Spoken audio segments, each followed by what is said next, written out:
덕배와 춘식 그리고 칠구는 이번에도 과거 시험에 낙방하여 이젠 포기하고 먹고 살 걱정을 하며 집으로 돌아가고 있었다. 그러다 덫에 걸린 여우 한 마리를 구해주고 물과 음식을 먹여주었다. 그런데 그날 밤 그들의 앞에 구미호가 나타나는데 놀라지 말거라. 오늘 너희들 덕분에 내가 위기를 벗어나 살 수가 있었다. 내 너희들에게 선물을 주겠다. 구미호는 붓을 하나 꺼내는데 이 붓으로 신체 중에 한 곳에 점을 찍도록 하여라. 그러면 그 점이 복이 되어 돌아올 것이다. 세 사람은 어디에 점을 찍을까 신중하고 또 신중했다. 그렇게 몇 년이 흐르고 춘식이는 입 주변에 점을 찍었었는데 그 후로 먹을 복이 넘쳐났다. 일을 하지 않아도 굶을 일은 절대 없었다. 그야말로 현명한 선택이었다고 생각했다. 그러던 어느 날 길에서 덕배를 만나게 되는데 덕배가 여인네들에게 쌓여있는 게 아닌가? 아니, 자네 이게 어떻게 된 일인가? 아니, 이거 춘식이 아닌가? 그동안 잘 지냈는가? 자네 입 옆에 점을 찍었구만. 잘 먹고 다니나 봐. 때깔 좋네. 그러는 자네는 어디에 점을 찍었는데?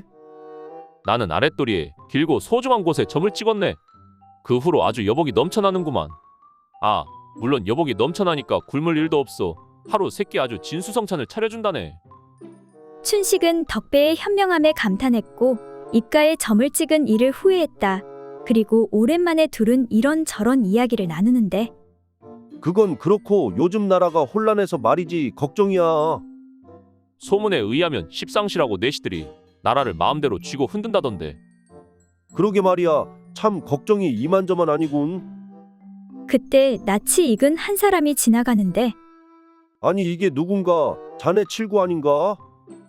아니 자네들은 덕배와 춘식이 아닌가? 아니, 근데 자네 목소리가 왜 그런가? 대체 어디에다 점을 찍은 것인가? 난 쌍방울에 점을 찍었더니 그만 이렇게 되었네. 나 이제 휴가 마치고 궁궐에 출근해야 되니까 먼저 가보겠네. 내가 없으면 나라가 안 돌아가거든.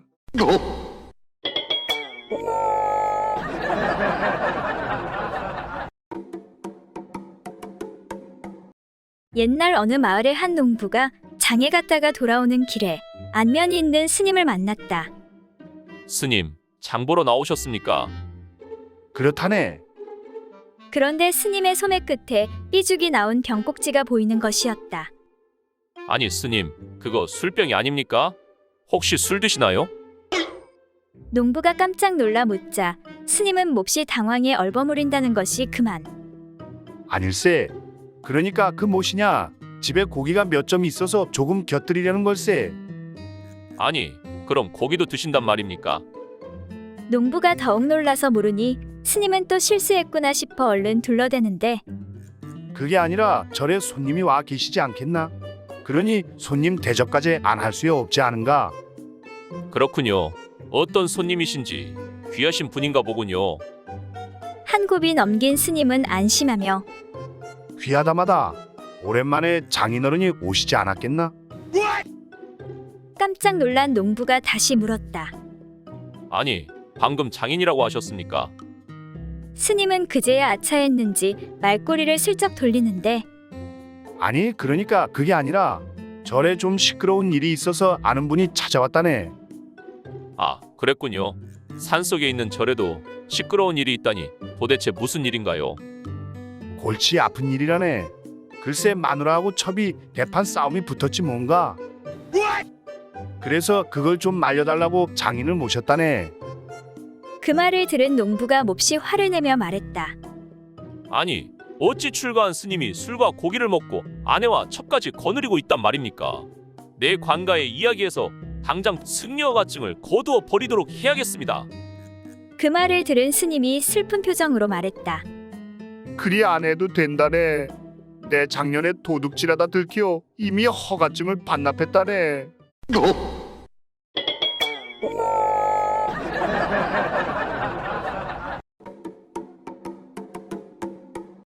옛날 어느 고을에 이씨 성을 가진 한 내시가 있었는데 이 내시의 아내는 색을 밝혀 남편 몰래 다른 사내와 정을 나누고 있었다.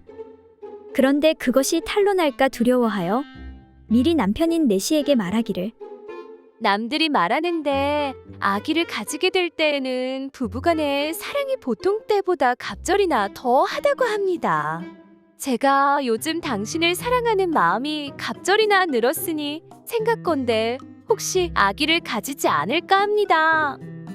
부인, 참으로 안타깝게도 우리 내시들은 물건이 잘려 정상적인 잠자리를 할 수가 없으니 어찌하겠소?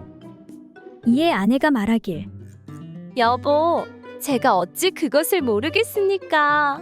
헌데 제 생각으로는 대나무를 잘라 대롱을 만들어 당신의 잘라진 물건의 뿌리에 붙여대고 그 대롱을 제 다리 사이에 넣어 잠자리를 하면 아기 씨가 대롱을 통해 제 몸속으로 들어와 반드시 임신을 할 수 있을 것입니다.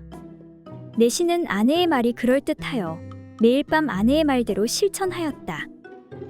여보, 이렇게 접촉하니 실제로 하는 것과 조금도 다를 바 없이 기분이 너무 좋습니다. 난 별로 기분이 좋지 않지만 아내가 좋아하니 계속해보는 수밖에.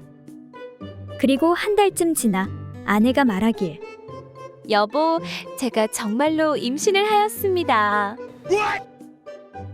이에 내시 씨는 너무나 좋아서 친구 선비들을 불러 자랑을 했다. 이보게들, 나 같은 내시들이 자식을 못 낳는다고 했는데 그건 사실이 아니라네. 잘만 하면 내시들도 얼마든지 자식을 가질 수가 있다네. 내 아내가 이미 임신을 하였다네. 세상에 그런 일이 어떻게 있을 수 있단 말인가? 친구들은 이 씨가 속은 것이라고 하며 웃었다. 이에 이 씨가 말하길 그러니까 아내의 말에 의하면 대나무로 이렇게 저렇게 하면 임신을 할 수 있다고 하던데. 그 뒤 아내가 아들을 낳게 되자 이 씨는 기뻐하면서 다시 친구들을 불러 자랑했다. 이 아이는 나의 성을 따라 이 아무개라고 이름을 지어주었다네. 그 말에 친구들이 웃으면서 아니 이 사람아, 그 아이는 대나무통으로 임신하였으니 이 씨가 아니라 죽씨라고 해야지 왜 이 씨라고 하는가? 하면서 놀려대니 이에 이 씨가 노하며 말하길 아니 그러면 자네 아이의 성씨는 자씨인가?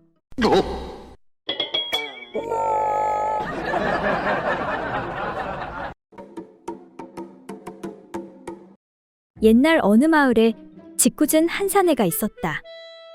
어느 날 이 마을 부녀자들이 초여름이 되어 폭포수 흐르는 계곡으로 물마중을 가는데 이 짓궂은 사내가 발가벗고 기름독에 들어갔다 나온 후 밀가루독에 들어가 몸에 밀가루칠을 잔뜩 한 다음 여인들이 물마중 가는 길가에 큰 고목나무 위에 앉아서 목소리를 우렁차게 꾸며 여인들에게 호통을 쳤다. 여봐라, 거기 모두 다들 섞어라. 여인들은 옷을 곱게 차려입고 가다가 깜짝 놀라 모두 섰다. 나는 옥황상제님의 명을 받들어 하늘에서 내려온 금강역사인데 너희들 서방이 몇 명인지 제대로 다 말하거라. 내가 낱낱이 알고 있으므로 만약에 너희들이 제대로 말하지 않으면 너희들의 목이 단칼에 달아날 줄 알거라. 여인들이 금강역사를 가만히 바라보니 겁이 덜컥 났다. 머리에서부터 온몸이 허연게 금강역사를 한 번도 본 적이 없지만 정말 금강역사로 여겨 놀란 가슴을 간신히 진정을 시키고는 하나 둘씩 대답을 하기 시작하였다. 셋내는 둘이옵니다. 용서해 주십시오. 셋내는 아홉이옵니다. 용서해 주십시오. 셋내는 12이옵니다. 용서해 주십시오. 그런데 짓궂은 사내의 첨한 대답을 하지 않으니 그 여자를 향해 사내가 너는 서방이 몇이더냐? 하고 다시 호통을 치자 짓궂은 사내의 처가 말하길 셋내는 서방이 하나 반이옵니다. 사내는 하도 어이가 없어 여인들에게 모두들 가던 길을 가라고 이르렀다. 그 후 개울가로 달려가 목욕을 한 후 얼른 집으로 돌아와 시침을 딱 떼고 기다렸다가 돌아오는 처에게 물었다. 마누라, 물마중은 별일 없이 잘 다녀왔소. 그럼요. 아주 잘 다녀왔지요. 정말 아무 일 없었소. 사내가 묻자 처는 왠지 아침에 본 고목나무 위에 금강역사의 모습이 떠올라 거짓말을 할 수가 없었다. 속이게 되면 목이 달아날 것 같고 차라리 부끄럽지만 사실을 얘기하면 죽지 않고 살겠구나 싶어 실토를 하였다. 사실은 물마중을 가다가 옥황상제님이 보내신 금강역사를 만났는데 느닷없이 서방이 몇이냐 묻지 않겠어요. 거짓말을 하면 목이 달아난다고 해서 솔직히 말했지요. 다른 여자들은 서방이 2이요, 9이요, 혹은 12이요 했지만 나는 서방이 1반이라고 했지요. 아니, 뭐라고? 1반? 예, 1반요. 어째서? 나는 분명 하나인데 1반이요? 반은 어떤 놈이요? 내가 오늘 아침에 우물가에서 머리를 감느라고 허리를 숙이고 있는데 웬 사내놈 하나가 뒤에서 살금살금 다가오더니 나의 소중한 곳에 거시기를 밀어넣었다가 금방 빼고는 얼른 달아나 버렸어요.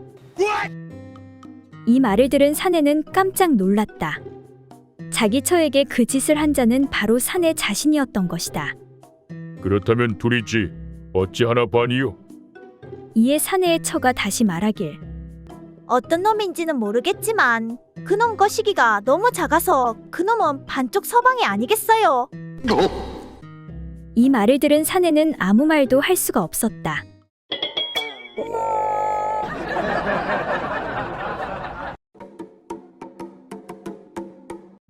먼 곳에 있는 애인을 찾아기를 떠난 어느 청년과 일찍이 남편을 잃고 청산과부가 된 어떤 여인이 우연히 만나 길동무가 되었다.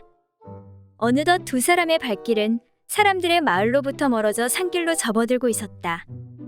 막 산허리를 돌았을 즈음에 문득 과부가 말을 걸어왔다. 이봐요, 총각. 이렇게 인적도 없는 산 속에서 만약 총각의 엉뚱한 마음이라도 먹는다면 그땐 난 어떡하지? 청년이 진심 어린 표정으로 말했다. 안심하세요. 아주머니, 전 그런 사람이 아니니까요. 과부가 고개를 흔들었다. 하지만 여긴 우리 두 사람뿐이잖아. 게다가 사방으로 잔디가 푹신한 요처럼 깔려있고 이러니 총각의 말을 어떻게 고지고대로 믿겠어. 글쎄, 걱정 붙들어 매시라니까요. 저한테는 이미 사랑하는 여인이 있습니다. 그리고 전 지금 그녀를 만나러 가는 길이고요. 그렇긴 해도 남자가 잠시 자기 애인을 잊을 수도 있는 일. 사내란 것이 원래 애정 없는 동물적인 본능만으로도 여자를 취하는 것 아닌가? 아무리 그렇다손 치더라도 전 나 있지. 그런 생각을 하니 지금 막 가슴이 떨려오고. 참나 아주머니도 걱정도 팔자십니다. 만약에 내가 그런 이상한 짓을 하려고 한다면 재빨리 도망을 치거나 큰 소리로 사람을 부르면 될 것 아니겠소. 청년은 이제 슬슬 화가 치밀어 오르고 있었다. 하지만 과부는 거기서 멈추지 않았다. 소리를 지른다고 누가 쫓아오겠어? 이런 산중에. 게다가 난 아녀자의 몸이라 도망친다고 해도 금방 붙잡힐 테고. 총각은 날 풀숲에 쓰러뜨릴 것이고 저항을 한다고 해도 난 도저히 당할 수가 없을 거야. 그러면 총각은 고운 무지막지하게 내 속옷을 벗겨낼 테고. 아이, 대체 이 일을 어쩌면 좋지? 게다가 그런 와중에 원치 않는 임신까지 하게 된다면 난 정말... 청년은 더 이상 듣고 있을 수가 없었다. 그래서 화가 치민 나머지 이렇게 소리치고 말았다. 어떻게 하긴 어떻게 해요. 애 낳아서 혼자 잘 키우면 되는 거지.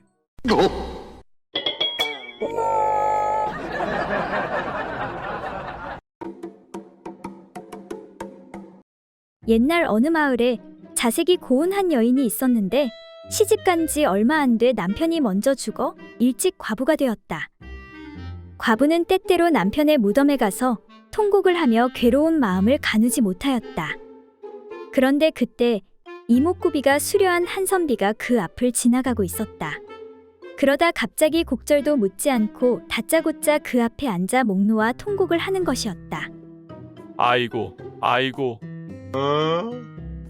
이상하게 생각한 젊은 과부가 물었다. 도대체 왜 그러시오? 무슨 일이시오? 내 처가 얼마 전에 죽어 항상 슬픔을 품고 있었소. 그런데 마침 이곳을 지나다가 여인의 애통한 곡을 듣고 보니 나도 모르게 곡을 하게 된 것이오. 그 얘기를 들은 과부는 남편을 잃은 사연을 말하고 통곡을 그치지 않았다. 그러자 선비가 더욱 크게 곡을 하며 내 아내가 살아생전에 늘 자신의 손이 작은 것을 자책하고 나의 건망증이 심한 것을 책망하였으니 내 아내와 같은 사람을 어디서 다시 얻을 수 있을까? 라고 하며 또 곡을 하였다. 그러자 여인이 묻기를 손이 작은 것은 무엇을 말씀하심이요? 부끄러워서 차마 말 못하겠소. 궁금해진 여인이 힘써 묻자 선비가 말했다. 내 물건이 매우 큰데 아내는 그것을 움켜쥐기를 좋아하였소. 그러나 손이 작아 두 손으로도 다 잡히지 않아 늘 그것을 한탄하였소. 그럼 건망증은 뭘 말함이요? 나는 양기가 너무 강해서 매일 밤 방사를 벌였는데 매번 까먹고 하고 또 하고 하였소. 그 말을 들은 과부는 야릇한 감정이 문득 발하여 일어나면서 말했다. 피차가 같은 심정으로 짝을 잃고 통곡하고 있으나 통곡해봤자 아무 소용도 없으니 당신과 함께 돌아가는 것이 더 좋을 듯하오. 그렇게 하여 두 사람은 여인의 집으로 가 즐거운 시간을 보내게 되었다. 야 이놈아, 두 손은커녕 한 손도 남는데 어디서 혀를 놀려? 너 죽을래? 잘못했습니다. 용서해 주시오. 내 그만 실언을 하였소. 그래 좋다. 근데 너 이놈 밤새도록 할 수 있다고 했지? 못하면 내 놈도 무덤에 묻힐 줄 알아라.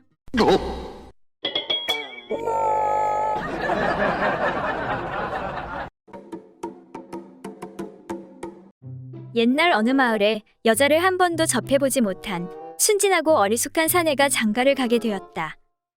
드디어 첫날 밤 신랑은 어찌할 바를 몰라 우물쭈물하고 있었다. 아이고 참 이걸 뭐 어찌해야 한다냐. 그러자 참다 못한 신부가 신랑을 이끌어 자신의 은밀한 그곳에 사내에 그것을 집어넣었다. 바로 그 순간 사내는 화들짝 놀라며 급히 뒤로 몸을 뺐다. 그리고는 옷가지를 챙겨들고 잽싸게 도망쳐 나왔다. 그로부터 며칠이 지난 어느 날이었다.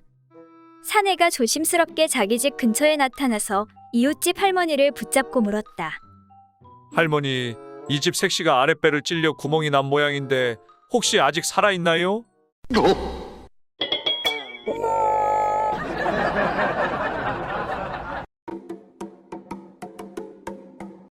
옛날 어느 마을에 어떤 생원이 포천으로 갈 일이 있어서 저녁에 여종을 불러 말했다. 예, 사모라. 내가 내일 아침 일찍 포천에 갈 일이 있으니 너는 서둘러 일어나 아침밥을 지어 놓도록 해라. 알겠느냐? 예, 알겠습니다. 생원 어른. 그렇게 이튿날 잠이 덜 깬 여종은 피곤한 몸을 무릅쓰고 일찌감치 일어나 새벽밥을 지어놓고 주인이 나오기만을 기다렸다. 그런데 어찌된 일인지 인기척도 없고 시간이 지나도 도무지 주인이 나올 기미가 안 보였다. 기다리다 못한 여종이 궁금증을 참지 못하고 문구멍을 통해 살짝 안방을 들여다보는데 허, 여보 마누라, 내일 일찍 포천에 가야 한다고 하지 않았소? 아니, 잘 자는 사람 새벽에 깨워놓고 어찌 그냥 가신다는 것이오? 그러지 말고 한 번만 더 해주고 가시오. 아니, 벌써 몇 번째 하자는 것이오? 그렇게 두 내외가 뒤엉킨 채 날이 훤히 밝은 줄도 모르고 그 짓을 하고 있는 것이 아닌가. 이에 여종은 화가 치밀어 올랐다. 아니 뭐야? 나는 잠도 못 자고 일어나서 새벽밥을 해놓았더니 이 인간들이 무슨 포천 갈 준비를 저렇게 하는 거야? 이때 마침 우리에서 막 나온 닭들이 뜰에서 모이를 쪼다가 여종 근처에 오더니 갑자기 거기서 수탉이 암탉개 등에 올라타 그 짓을 하는 것이 아닌가. 이에 화가 난 여종은 닭들을 발로 차쫓으면서 크게 소리쳤다. 야, 이것들아, 저리 안 가. 너희들도 이러는 것을 보니 포천에 가려고 준비하는 게냐? 저리 안 꺼져? 여종의 소리에 놀란 생원은 마침내 기침 소리를 내며 아침밥을 기다리는데 얘야, 미안하구나. 내가 일찍 일어난다는 것이 그만 이렇게 되었구나. 아니, 그런데 왜 아침부터 이렇게 닭을 잡아가지고 왔느냐? 네, 생원어른. 아, 글쎄 이 닭놈이 지들도 포천 가겠다고 글쎄 좀 전에 생원어른과 안방마님이 하던 것처럼 뒤로 앞으로 올라타 흔들어 제끼면서 버릇없이 감히 생원어른의 흉내를 내지 않겠습니까? 그래서 닭들이 따라가면 귀찮으실 것 같아 모가지를 비틀어 버렸습니다. 이에 무안해진 생원이 아이고 참, 그래도 그렇지. 그렇게까지 할 필요가 있었느냐? 아니, 그건 그렇고 왜 닭다리는 없는 것이냐? 네, 생원어른. 혹시라도 이놈이 뱃속에서도 그 짓거리 하면 안 되니까 다리는 제가 먹었습니다. 그렇게 생원은 대충 아침밥을 먹고 급히 포천으로 출발했다고 한다.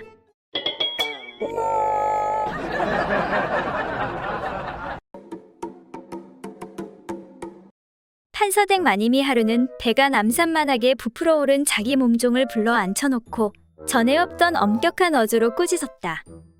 내 그렇게도 사내 놈들을 조심하라 일렀거늘. 못된 행실로 애까지 배웠으니 너를 더 이상 내 집에 둘 수가 없느니라. 당장에 보따리를 싸거라. 마님의 꾸중에 몸종은 고개를 들지 못한 채 그저 흐느껴올 뿐이었다. 그런데 한바탕 꾸짖고 난 마님의 심경도 썩 편치가 못했다. 일도 잘하고 그렇게 잘 따르던 내가 이 지경이 된 것은 다 내가 순진하여 사내들 꿰매 속아 넘어간 탓이니라. 마님은 이렇게 말하고 나자 몸종이 무척 측은하게 생각되었다. 그래 당장 이 집을 나가면 어디 갈 데는 있느냐? 몸종의 묵묵부답에 마님이 고쳐 말했다.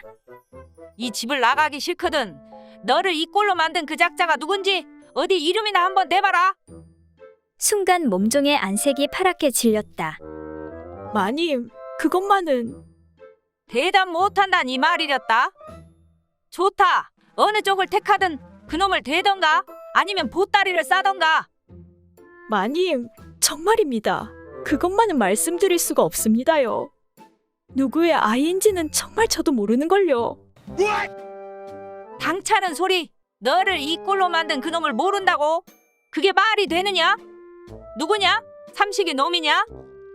몸종이 울먹이는 소리로 대답했다. 마님, 신내는 정말 모르는 일입니다. 아이를 낳아봐야 알겠습니다요.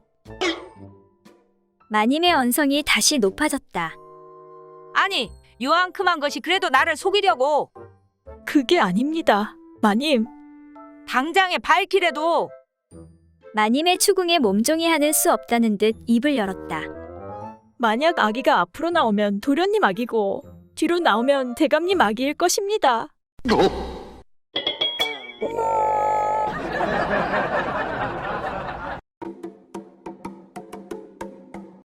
옛날 색을 밝히는 어떤 스님이 기방에 들러 재미를 보고 가려고 하였다. 홍춘이, 나는 홍춘이 없이는 못 산다. 그런데 그때 느닷없이 누군가가 들이닥쳤다. 홍춘이 안에 있어. 나 포졸 길쌈이요. 아니, 이 시간에 포졸이라니. 스님, 얼른 침상 밑으로 몸을 숨기시지요. 홍춘이 잘 있었어. 겁나게 보고 싶었구려. 기생의 방 안으로 들어온 포졸은 이런저런 잡담만 늘어놓을 뿐 자리를 뜨려 하지 않았다. 이에 기생이 난처한 표정을 지으며 물었다. 포졸 나리께서 이 시간에 어쩐 일로 납시었어? 그야 당연히 우리 이쁜 홍춘이 보러 왔지. 근데 포졸 나리 한 가지 물어볼 말이 있는데요. 그래, 궁금한 것이 뭔지 말해보시게. 만약 스님이 기방에 출입하다가 들키면 어떻게 되나요? 어떻게 되긴. 파기한 죄로 소중이를 자른 다음 참수형을 당하는 것이지. 침상 밑에 숨어서 이 말을 들은 스님은 간이 콩알만해졌다. 포졸은 기생을 희롱하는 기색이 역력하더니 이윽고 두 사람은 침상으로 가 재미를 보려고 하였다. 그런데 바로 그때 문 밖에서 또 한 번의 인기척이 들리는 것이었다. 홍춘이 안에 있어? 나 포도대장이요. 포도대장님이 오셨어요. 이런 큰일이 나버렸구만. 순식간에 얼굴이 사색이 된 포졸은 기생이 시키는 대로 침상 밑으로 몸을 감추었다. 동시에 문이 열리면서 포도대장이 안으로 들어왔다. 어느덧 정색을 한 기생이 포도대장에게 물었다. 아니 포도대장님, 이 시간에 어인일이신가요? 어인일은 우리 홍춘이 보러 왔지. 근데 포도대장님, 한 가지만 여쭙겠습니다. 만약 스님이 이런 곳에 출입하다가 발각되면 어떠한 벌을 받게 되나요? 포도대장이 말했다. 그야 불도로서 규율을 위반했으니 곤장 20대를 맞고 추방을 당하게 되겠지. 그 말이 끝나기가 무섭게 침상 밑에 숨어있던 스님이 기어나와 포도대장에게 말했다. 포도대장님, 어서 소인을 잡아가십시오. 어서요. 저 밑에 있는 포졸에게 잡히면 소중이가 잘리고 목숨이 위태롭습니다.